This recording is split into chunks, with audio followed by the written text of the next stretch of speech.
2022 সালের 12ই নভেম্বর 28 বছর বয়সী আফতাব আমিন পুনাওয়ালাকে গ্রেপ্তার করে দিল্লি পুলিশ।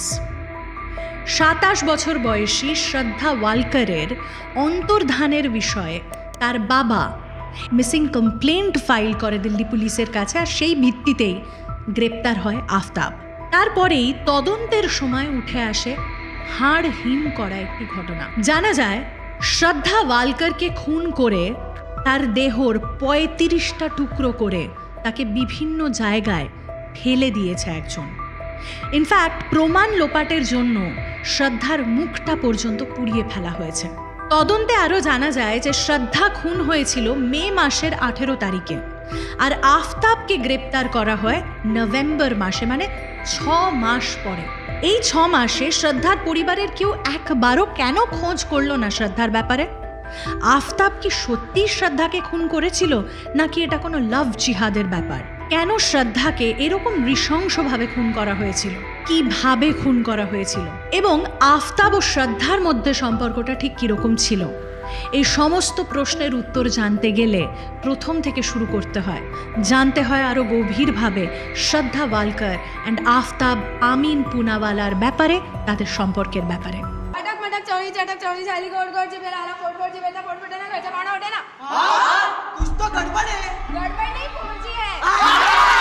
মেহেরৌলির জঙ্গল থেকে পাওয়া হাড়ের টুকরো শ্রদ্ধারই ডিএনএ রিপোর্ট সামনে আসতে আরও স্পষ্ট শ্রদ্ধা ওয়ালকার খুনের রহস্যের জট। সূত্রের খবর, জঙ্গল থেকে আফতাবের লিভিং পার্টনার শ্রদ্ধার অন্যান্য দেহাংশ উদ্ধার হলেও এখনো তার মাথার খোঁজ পায়নি পুলিশ। শ্রদ্ধা নাকি এই সম্পর্ক থেকে বেরিয়ে আসতে চাইছিল এবং সে বেরিয়ে আসা সম্ভব হয়নি। কেন সম্ভব হয়নি? And Aftab Amin Punawala constantly changing his statements and trying to dodge the investigation.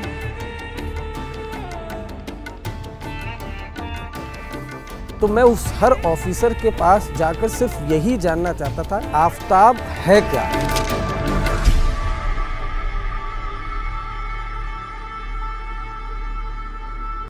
আফতাবের জন্ম এবং বেড়ে ওঠা মুম্বাই শহরে, এবং সে গ্র্যাজুয়েশন করে LS রহেজা কলেজ থেকে।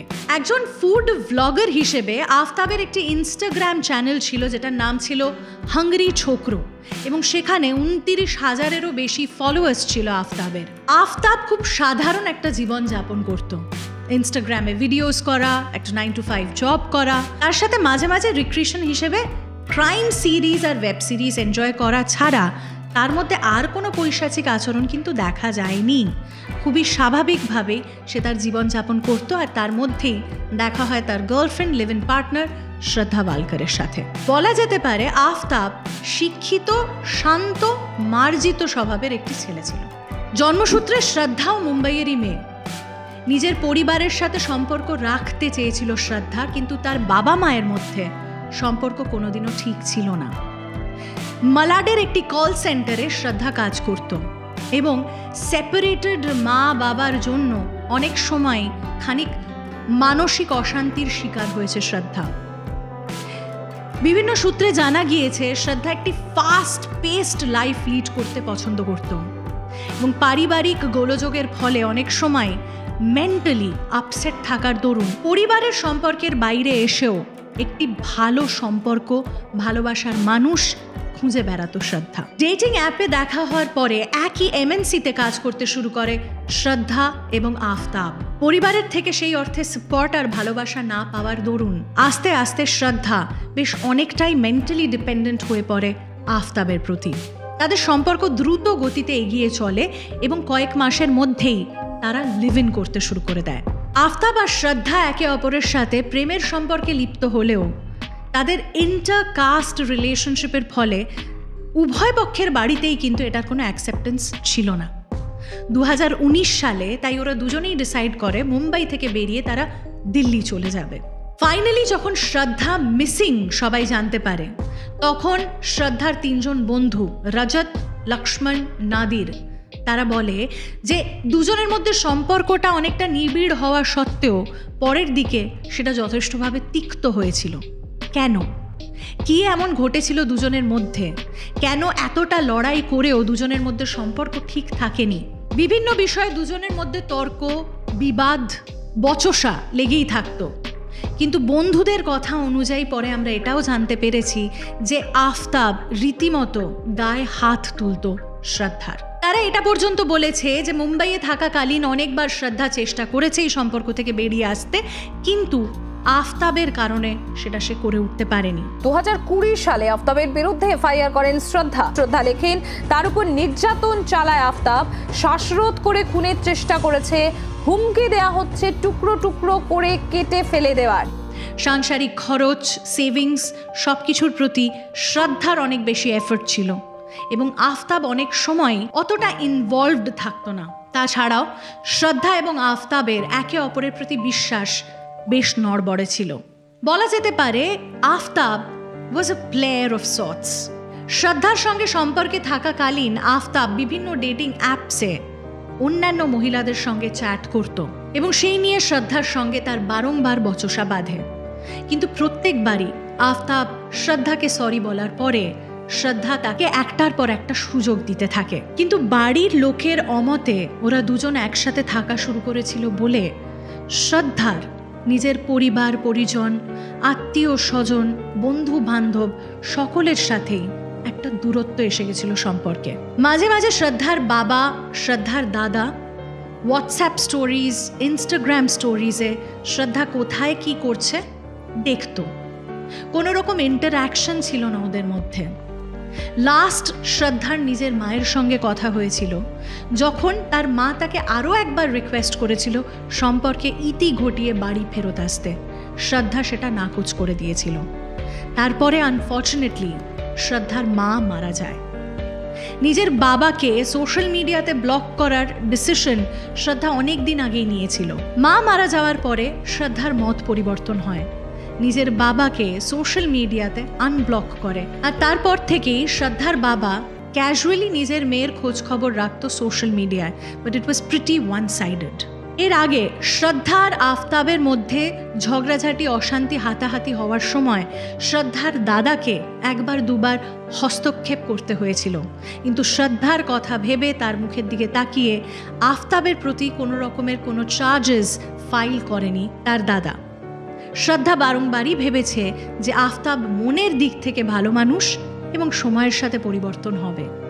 ইনফ্যাক্ট পরে জানা যায় যে শ্রদ্ধা আর আফতাবের মধ্যে নিয়মিত ঝগড়া একটা ইস্যুকে নিয়েই হতো। শ্রদ্ধা বারংবার আফতাবকে বিয়ে করা নিয়ে অনুরোধ করত, আর আফতাব বারংবারই সেই অনুরোধ নাকচ করত।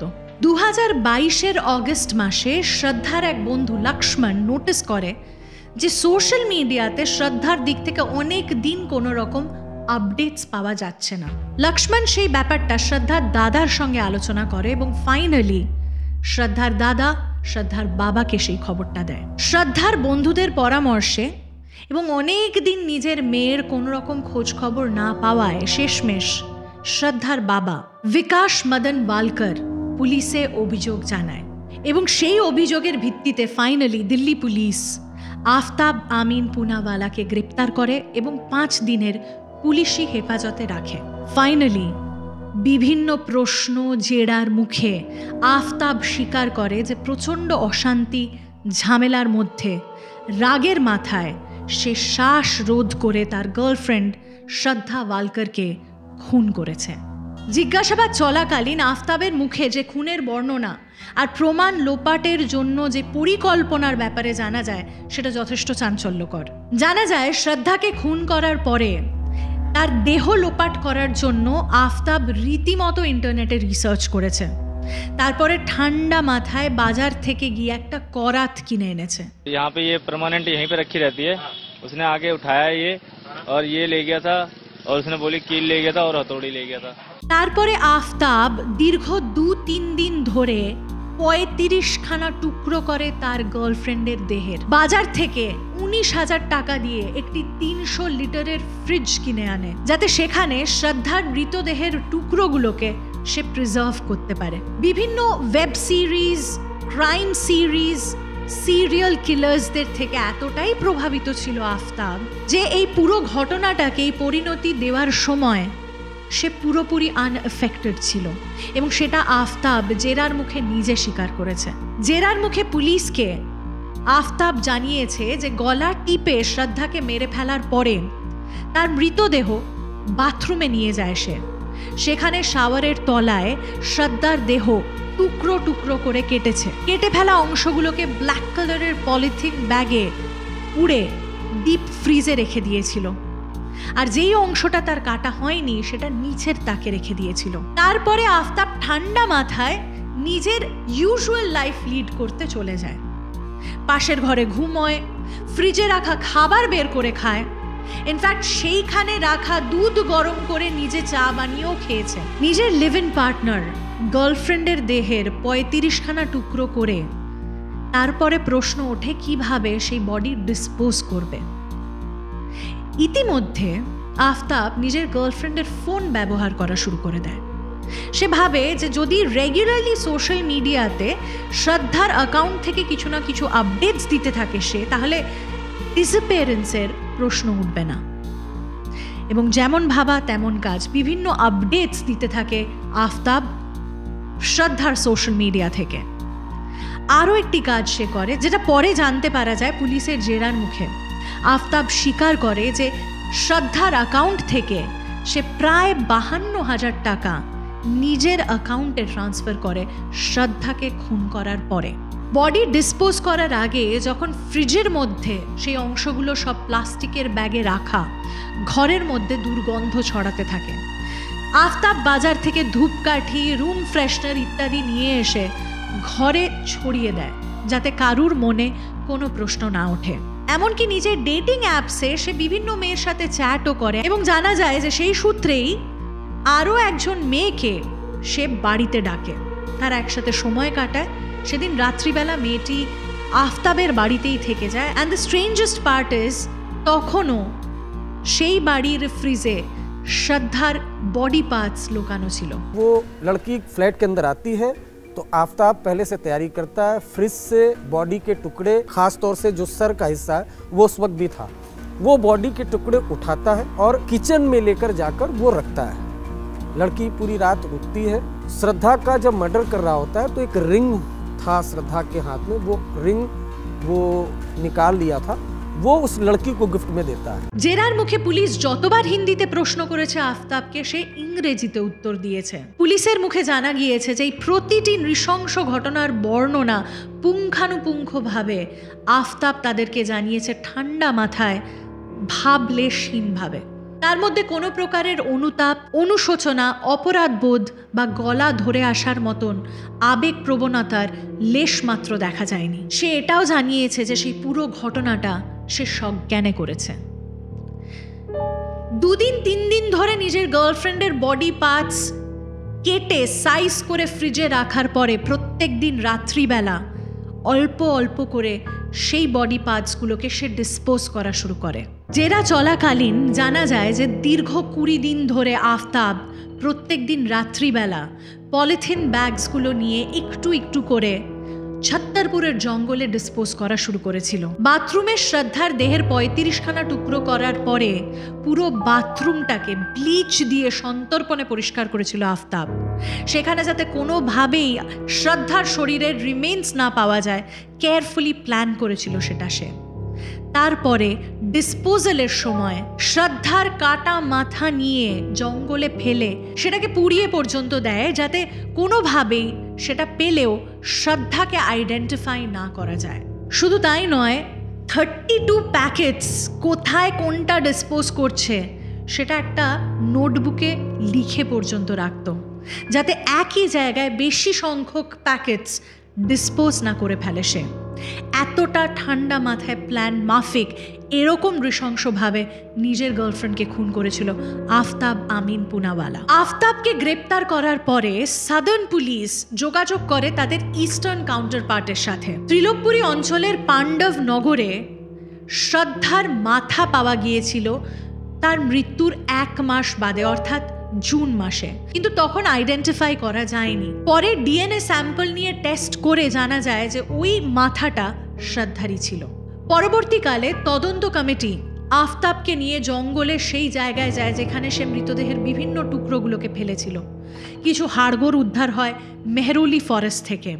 তদন্তের পরবর্তী পর্যায়ে কিছু হাড়ের টুকরো পাওয়া যায় তাদের দিল্লির ফ্ল্যাট থেকেও। বিভিন্ন জায়গা থেকে কালেক্টেড স্যাম্পলস, হাড়গোড় থেকে, কাটা মাথা থেকে, দেহের বিভিন্ন অংশ থেকে ডিএনএ স্যাম্পলস নিয়ে গিয়ে তার বাবার ডিএনএ স্যাম্পলসের সঙ্গে ম্যাচ করে জানা যায় যে মৃতদেহের অংশগুলো শ্রদ্ধা ওয়ালকারের। শ্রদ্ধার বাবা অভিযোগটা মুম্বাইয়ে করলেও যেহেতু তারা দুজনেই অর্থাৎ শ্রদ্ধা আর আফতাব যেহেতু তারা থাকতো দিল্লিতে, পুরো কেসটা দিল্লি পুলিশ দেখে এবং অ্যাডিশনাল ডিসিপি অঙ্কিত চৌহান পরে জানায় যে বিয়ে নিয়ে ঝগড়া এবং অশান্তির ফলেই আফতাব আমিন পুনাওয়ালা তার লিভ ইন পার্টনার শ্রদ্ধা ওয়ালকারকে শ্বাসরোধ করে খুন করে। IPC section 302 and IPC section 201 অর্থাৎ খুন এবং খুনের তথ্য প্রমাণ লোপাটের চেষ্টা, এই দুটো ধারাতেই আফতাবের বিরুদ্ধে কেস চলতে থাকে। শ্রদ্ধার বাবা কোর্টকে বলে যে কেসটা লাভ জিহাদের এবং তিনি তার মেয়ের মৃত্যুর অপরাধে